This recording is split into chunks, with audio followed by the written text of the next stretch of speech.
Chapter 1. The Mind-Brain-Body Connection. Whatever we experience with our mind goes through the brain and the body, which is why mind management is so important. If we don't manage the impact of our experiences, they can affect our mental and physical well-being. In this chapter, I introduce how the mind-brain-body connection works so that you can have a better conceptualization of how to help your child understand the way their thoughts can impact how they feel mentally and physically. The thing we need to remember is that children are often a lot more insightful than we give them credit for. However, since they are still growing and developing, they often don't know what to do with everything they observe and experience. It's easy for children to feel overwhelmed by the vast expanse of information absorbed through the mind and brain daily. With or without mind management, just by virtue of being human, children wire life experiences into the neural networks of their brains and throughout their body with their mind. This process changes the mind, brain, and body. It has an impact, which will manifest itself in how a child functions mentally and physically. We are psycho-neurobiological creatures, and the mind, brain, and body are intricately connected. For example, say your child is anxious. The thing that's making your child anxious is an actual physical thought made of stimulus responses inside memories in their brain. The mind comprises the action of them worrying or being anxious about this thought.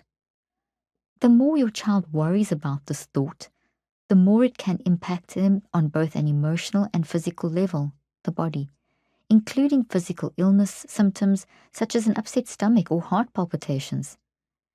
If your child has ever had a tantrum, I'm sure you know how this feels. If they are worried about school, for example, and get very upset when you try to get them ready in the morning, this is a warning signal that's emerging from their thoughts, which in turn were built into the brain by their mind based on the way they processed their experiences. To better understand this, think of a garden. When the garden is messy and full of weeds, it does not look or feel good. When a mind is like a messy garden, it feels like it's not working, and things quickly seem to spiral out of control. On the other hand, when the garden is blossoming and healthy, a few weeds or a storm may have an impact, but do not affect the long-term health of the garden. Thankfully, there are great systems in the mind, brain, and body that can help us teach our children to build healthy gardens in their mind.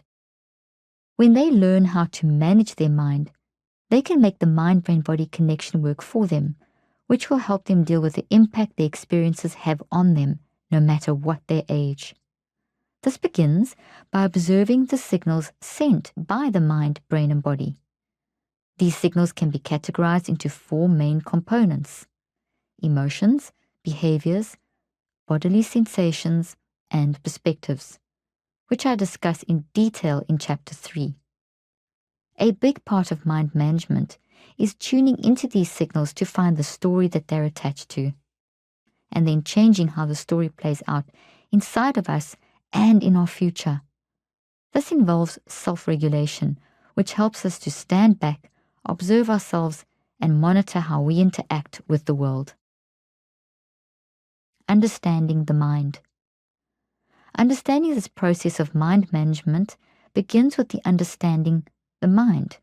The mind is how we think, feel, and choose in response to everything going on around us while we are awake. The mind's thinking, feeling, and choosing work together as a team to grab our life experiences and put them into our brain as energy. This energy results in a structural change in the brain that contains the memories of our experiences, which cluster together into a thought, like the branches on a tree. These changes are driven by the mind through a process known as neuroplasticity.